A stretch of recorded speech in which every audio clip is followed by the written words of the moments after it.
del Hijo y del Espíritu Santo. Amén. Queridos hermanos, hoy celebramos la fiesta de San Buenaventura, obispo, confesor y doctor de la Iglesia, es decir, hombre muy sabio en la doctrina católica. San Buenaventura nació en Italia en 1221, más tarde ingresó en la Orden de San Francisco a raíz de una curación milagrosa debido a la intercesión de San Francisco. Doctor, a los 30 años se enseñó en la Universidad de París al mismo tiempo que Santo Tomás de Aquino. Muy joven fue nombrado superior general de la Orden de los Franciscanos y en 1273 el Papa Gregorio IX lo hizo cardenal y obispo de Ostia. Murió en el año 1274 en el Concilio Ecuménico de Lyon, en Francia. Sus numerosos libros le han merecido el nombre de doctor seráfico. Queridos hermanos, ayer les dije que iba a hacer unas charlas acerca de la oración. Seguimos nuestra meditación sobre la oración. San Alfonso María de Ligorio, que escribió un libro maravilloso, corto pero muy maravilloso sobre la oración, dice: el que reza se salva y el que no reza no se salva. Sin oración no hay salvación. Después del bautismo, que es un don de Dios, una gracia de Dios, un regalo de Dios, y bien todas las gracias, ayudas que Dios otorga, las otorga a los que rezan. Y de hecho nuestro Señor dijo: pedid, buscad y llamad. El que pide recibe y el que no pide no recibe. Sin oración no hay salvación. Ayer hemos dicho también que la oración es necesaria en las tentaciones. Velad y orad a fin de no entrar en tentación, dijo nuestro Señor Jesucristo. La oración es como el oxígeno de los pulmones. Y bien, el que no reza es como el que no respira. La oración es también como el agua necesaria para los peces. Los peces fuera del agua mueren. Entonces, la oración es absolutamente necesaria. Hoy vamos a ver el ejemplo de nuestro Señor Jesucristo, el ejemplo de los santos, y después hablaremos de la excelencia de la oración. Jesucristo, dice San Marcos en el Evangelio, se levantaba muy temprano. ¿Y qué hacía? Iba a orar en lugar desierto, en lugar donde no había ruido. Se levantaba muy temprano e iba a hacer oración en el desierto, dice San Marcos 1:35. Otras veces se iba a un monte para orar, mismo San Marcos 6:46. Y San Lucas dice también que Jesús nuestro Señor iba a un monte para orar y ahí pasaba toda la noche orando a Dios. San Lucas 6:12. Entonces nuestro Señor, que es Dios encarnado, en su humanidad de bien rezaba, oraba. No para sí en sí mismo, porque es Dios hecho hombre, pero para nosotros, para los hombres, para la necesidad del mundo. Y bien, un hombre que no haría otra cosa que rezar sería un benefactor de la humanidad. Y por eso durante siglos y siglos la Santa Madre Iglesia Católica bendijo y favoreció las congregaciones religiosas de monjes, de monjas, que consagraban su vida a la oración. Claro, hay unos que tienen que consagrarse también, además de la oración, al apostolado, por ejemplo, cuidar a los enfermos, los niños minusválidos, los ancianos, etc. Pero había congregaciones destinadas únicamente a la oración, como los carmelitas, por ejemplo, los cartujos, y es muy importante. Nuestro Señor pasaba la noche orando, dice el Evangelio, y también mientras oraba se transfiguró en el monte Tabor delante de los apóstoles, San Lucas 9:29. Siempre que quería obrar milagros, oraba antes. Siempre que quería obrar milagros, yo oraba antes. Oró en el huerto de los olivos, oró en la cruz y en su vida fue una vida de oración continua. Entonces nuestro Señor nos da el ejemplo y nos dice, de hecho, cuando oren, digan el Padre Nuestro, la oración por excelencia. No hay más hermosa oración y más profunda que la oración del Padre Nuestro, bien dicha, lentamente, pensar lo que uno dice.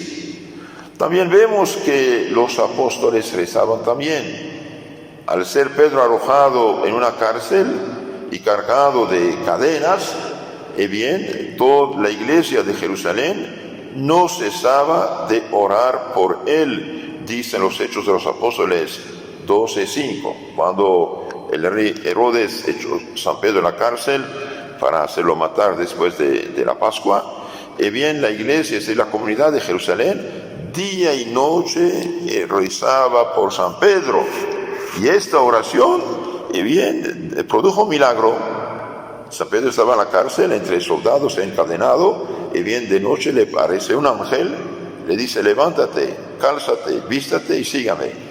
Y varias puertas de fierro, de rejas de fierro, se abrieron y San Pedro salió con el ángel. Y los soldados no habían visto nada.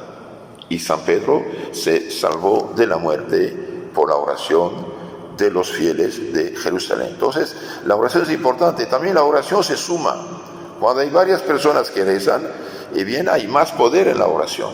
Por eso, dichosa la familia que reza unida. San Esteban también, que hasta oraba por sus enemigos cuando estaban apedreándole, matándolo. Cuando estaban echando piedras sobre San Esteban, matándolo, y bien, él oraba por sus enemigos. Vemos hecho esto en los Hechos de los Apóstoles 7:58. Y consecuencia de esto, y bien, San Esteban, por su oración y sacrificio, obtuvo la conversión del más fanático anticristiano, hombre salvaje sin ninguna piedad, Saúl de Tarso, que va a convertirse y transformarse en el gran San Pablo. También vemos que los primeros cristianos oraban constantemente, Hechos 1:14. En cuanto a nosotros, dicen los apóstoles, bien, vamos a dedicarnos a la oración y a la predicación. Oración y predicación. Hechos de los Apóstoles 6:4. Entonces, queridos hermanos, San Pablo también fue un hombre de oración después de su conversión, el campeón de Cristo. Y bien dice a los colosenses, a los fieles de Colosenses, dice: oramos sin cesar por vosotros. Colosenses 1:3. Oramos sin cesar por nosotros. Pedimos sin cesar, añade, que estéis llenos del conocimiento y de la voluntad de Dios en toda sabiduría e inteligencia espiritual, para que andéis de un modo digno de Dios, tratando de agradarle en todo, fructificando en toda obra buena y creciendo en la ciencia de Dios. Dice muchísimas cosas en pocas palabras. Entonces San Pablo dice: pedimos sin cesar. ¿Para qué? Y bien, para que esos cristianos, colosenses por ejemplo, o corintios, o cualquier comunidad, estén llenos de ¿qué? De inteligencia espiritual y sabiduría cristiana, que vean las cosas con los ojos de Dios y no como unos paganos. Cuando uno ve las cosas con los ojos de Dios, y bien, actúa también conforme a la palabra de Dios, actúa cristianamente, imita a Cristo, a sus santos, es un ejemplo para sus hermanos, para los demás hombres que lo rodean. Por ejemplo, cuando un pagano se convertía, se hacía bautizar, ya no iba al circo, no iba al lugar de pecado, no iba al lugar, digamos, de mundanos, discotecas o bares o otras cosas de ese tiempo. Y bien, los paganos sospechaban, decían: seguramente fulano se hizo cristiano, se hizo bautizar, y era verdad. Renunciaban a lo que es malo, a el pecado. Hoy tenemos un mundo lleno supuestamente de cristianos, de bautizados, de católicos, y están viviendo, actuando, trabajando, hablando, comportándose, vistiéndose como paganos. ¿Por qué? Porque la sociedad está paganizada. Y esto no es correcto. Tenemos que tomar nuestra fe cristiana en serio y conocerla. conocerla y vivirla, conocerla y practicarla. De hecho, nuestro Señor se queja, porque me dicen Señor, Señor, y no hacen lo que digo. Entonces aquí San Pablo reza para esos cristianos, para que estén llenos de sabiduría, inteligencia espiritual, para que anden de un modo digno de Dios, para que vivan cristianamente. Entonces, queridos hermanos, yo felicito y bendigo los padres y madres y hermanos e hijos que rezan unos por otros, para que vivan cristianamente. Es importante, es importante. La oración es absolutamente, es necesaria para todo, para todo. También vemos que los que rezan fructifican en buenas obras, son menos egoístas, son más caritativos, son más cristianos, son más abnegados. Sí, es normal. Por eso yo les aconsejo que los hermanos, en lugar de intoxicarse mirando estas malditas películas, telenovelas, series, todas cosas, sea en teléfono, sea en televisor, y bien lean libros buenos, recen su rosario, y rosario de adultos, es decir, 3 al día en lugar de 1 solo. Es importante. Una persona que no tiene nada que hacer, y bien, que rece, que tome un libro bueno, el catecismo, el evangelio, un libro de santos que lea.